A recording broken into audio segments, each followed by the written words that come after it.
चलिए question number 5 देख लेते हैं। क्वेश्चन नंबर 5 में बोला है the area of a square park is the same as the rectangular park if the side of the square park is 60 metre and the length of a rectangular park is 90 metre find its breadth of the rectangular park. तो यहाँ पे question थोड़ा घुमाया है but बहुत simple है। यहाँ पे आपको क्या बोला है कि एक स्क्वायर पार्क है। छोटा सा एक फिगर बना देती हूँ आपको समझने में इजी हो जाएगा। तो यहाँ पे बोला है आपको एक स्क्वायर पार्क है, ठीक है, और एक रेक्टेंगुलर पार्क है, ठीक है। तो यहाँ पे क्या बोला है, जितना एरिया स्क्वायर पार्क का है उतना एरिया रेक्टेंगुलर पार्क का भी है।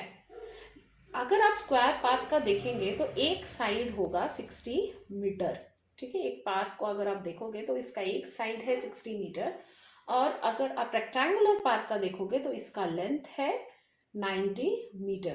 तो आपको पता होगा कि स्क्वायर के सारे साइड बराबर होते हैं, मतलब ये 60, ये 60, ये 60, ये 60। लेकिन लेंथ का ऐसा नहीं होता, रेक्टेंगल का ऐसा नहीं होता है। उसका लेंथ अलग होता है और ब्रेथ अलग होता है। लेकिन क्या बोला गया है यहाँ पे, सिमिलैरिटी ये है कि इसका एरिया जितना है इसका एरिया भी उतना है। तो आपको यहाँ पे ब्रेथ फाइंड आउट करनी है, यहाँ पे आपको ब्रेथ फाइंड आउट करनी है किसकी, रेक्टेंगुलर पार्क की। तो सबसे पहले आपको पता होना चाहिए कि इसकी एरिया कितनी है, क्योंकि अगर आपको एरिया नहीं पता होगा तो आप इसका ब्रेथ कैसे फाइंड आउट करेंगे। तो हम स्टार्ट करेंगे स्क्वायर पार्क से, क्योंकि स्क्वायर पार्क का एक साइड लगाएंगे तो चारों साइड उतना ही होता है, आपको एरिया फाइंड आउट करने में इजी हो जाएगा। तो यहाँ पे आप क्या करोगे, पहला पॉइंट में आप यहाँ पे एरिया ऑफ स्क्वायर निकालोगे। तो एरिया ऑफ स्क्वायर का फॉर्मूला क्या है, एरिया ऑफ स्क्वायर का फॉर्मूला है side into side, side into side, ठीक है। तो हमें एक साइड तो यहाँ पे दे दिया गया है 60, ठीक है, 60 मीटर आपको साइड दे दिया गया है। तो यहाँ पे क्या हो गया, साइड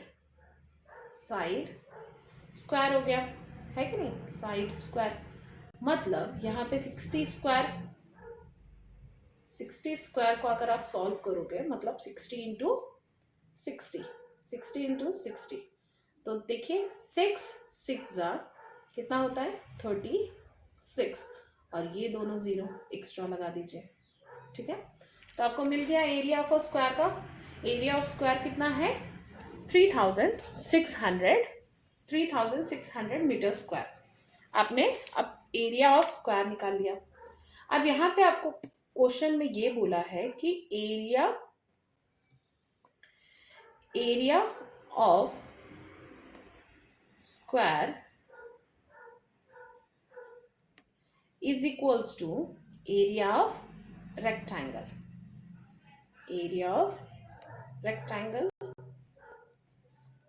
ठीक है, एरिया ऑफ रेक्टेंगल बोला है आपको।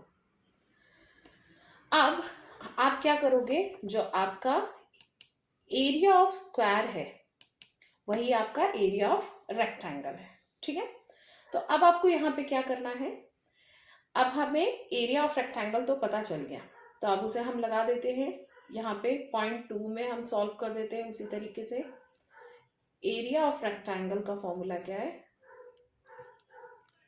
रेक्टेंगल का फॉर्मूला है लेंथ इनटू ब्रेथ। तो एरिया ऑफ रेक्टेंगल आपको दे दिया गया है 3600 मीटर स्क्वायर।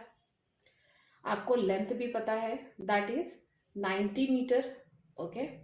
आपको सिर्फ ब्रेथ पता नहीं है, ब्रेथ इधर जाएगा और this number will be divided, ठीक है, डिवाइडेड बाय 90।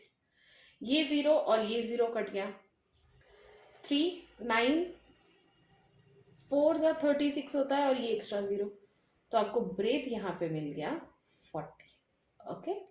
तो आपने पहला पॉइंट सॉल्व किया, that is the area of a square. Area of square की वजह से आपको एरिया पता चल गया।